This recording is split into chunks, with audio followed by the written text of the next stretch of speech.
Alto Digital Thundersport GP2s, Nitro GP3s and MiniTwins. And there's Steve, Connor Tagg on pole position.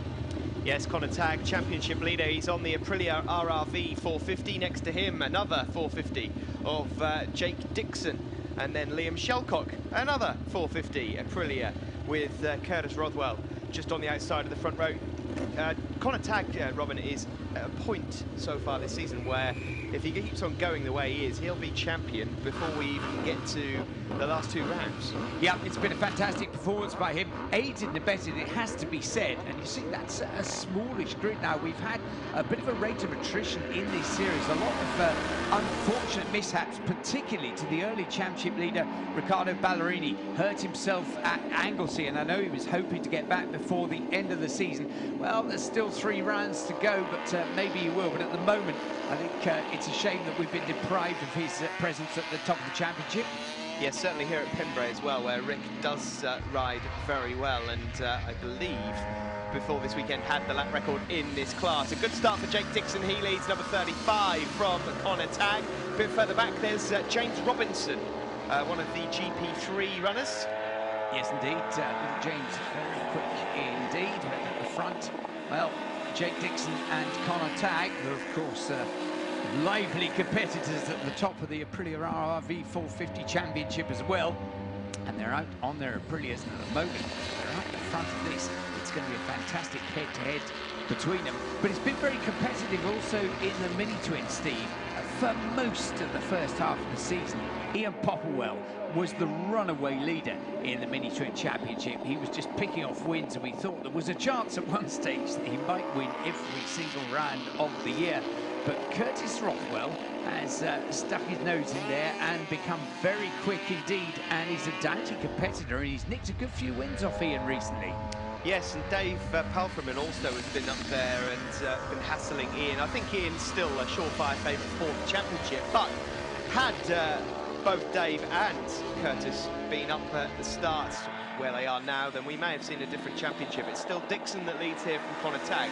I saw in 3rd position a little while ago, number 93, Al Russell. Alan, who runs the A&R Racing here in the Thundersport GB paddock, and he was supposed to be riding back at Snetterton, but had 1 or 2 dramas, and is out there playing at Pembrey. Yeah, it's good to see him out there on his usual mount, the Honda 400. Yeah, Alan Russell, very doughty competitor over the years, very quick indeed. Very noticeable, whenever he ever got out the front and he was leading, he never seemed to win by 2 or 3 laps. He would always he'd do just enough to win a race. Fantastic stuff, and as you say, great to see him out there. And there we see the pit lane. Yeah, that's the pit board for James Hobson there, another rider in the GP3 class. He's just running in around 11th position. Yeah, he's little James. He's learning his trade as well, and he's unlikely to be finishing up the front end of things because he is learning as he goes. But it's another one to watch for the future. Good little competitor, and he'll be having a thoroughly good time out there as we see the midfield come through. There, the aforementioned Alan Russell, number 93. There we're picking up the battle between Liam Shelcock and Josh Daly. Josh just trying to squeeze through on the inside. Josh is another of these youngsters, Steve, showing enormous promise. He hasn't got the biggest budget in the world, but he's absolutely brilliant every time he gets out there racing. Yeah, he's a good rider, and he's an all-conditions rider as well. And, you know, we've seen some fantastic rides here and there throughout the season, a couple of wins, but not quite been able to keep up the pace of Connor Tagg at the front. He is battling away for 2nd in the championship currently in this race as Shelcock goes past in 3rd position. He's scrapping for 4th. There's Ian Popplewell, the Mini-Twins championship leader, but at the moment he's in 2nd, just ahead of Kalferman, because Curtis Rothwell is a little bit further ahead. There's Liam Shelcock from Oban, ahead of Daly. Rothwell going through ahead of Al Russell, Popplewell and Kalferman.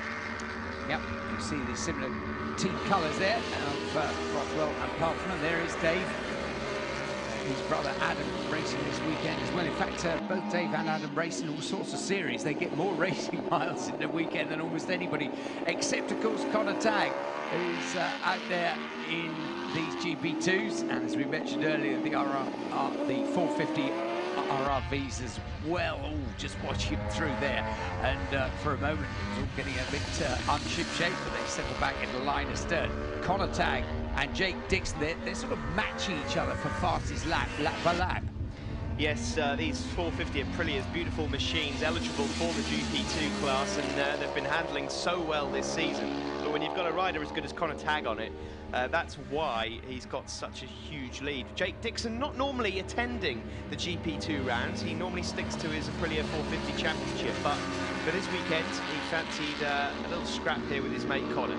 Yeah, one of these group of youngsters. There's the last lap flag going out there. One of the group of youngsters that is doing as much racing as possible. It's so important for these youngsters to get experience under the belt. And there we see Ian Popplewell just coming through hatchets, following Alan Russell on the Honda. Yes, Ian Popplewell sporting a new helmet design this weekend, painted by his good mate Clive White, who was a fellow Mini-Twin rider last season. But back at the front, this is the battle for third, and it's looking like going in the way of Josh Daly at the moment. But at the front, here we go for first. Oh, we're side by side. Dixon and Tagg up into the final corner. Ooh, it's going to be a right old bum fight, and Dixon just nicking it at the flag around the outside of Honda, down the straight. Is he happy? I think he might be, and Matty is very pleased with that as well. And huge congratulations between the two of them. Jake Dixon take it from Connor Tagg, and they're already dissecting the race. Well, I did this, you did that, and they loved it. Good mates as well as very good competitors. Dixon the win then from Connor Tagg. Josh Daly finished next and third. Liam Shelcock was fourth. Curtis Rothwell was fifth and wins the Mini-Twins. Adam Pulfman sixth. And there we see Jake Dixon, Connor Tagg and Josh Daly. There in the Mini-Twins, the win for Curtis Rothwell from Ian Popplewell and Dave Pulfman. And in the GP3s, James Robinson and James Hobson. It was brilliant, that race, really, because we haven't really had the pace all weekend, because our bike, we're not on our bike, we're on Ian Newton's, so thanks to him for lending us the bike, because our bike did a coil in the second session on the Friday, so just trying to get the settings down. We've changed a few suspension, and we seem to be round about the pace now, so hopefully I can be up there in the 450 race, so we'll see what we can show them our hand and see if we can win that as well. That was a great win, Jake, particularly on Not Your Machine. Who would you like to thank? I'd just like to thank, obviously, Ian and my dad, Buttons, Graham for doing the pit board. It was brilliant, just the signals, and just everyone who's given us help this weekend, so cheers. It was a good race. I tried to get a decent start, get up there with Connor Tagg and Josh Daly, and I got around wide at the first corner. Lost quite a bit of time on both, and that good race, so I got good time I think as well, so I'm happy with that, good result.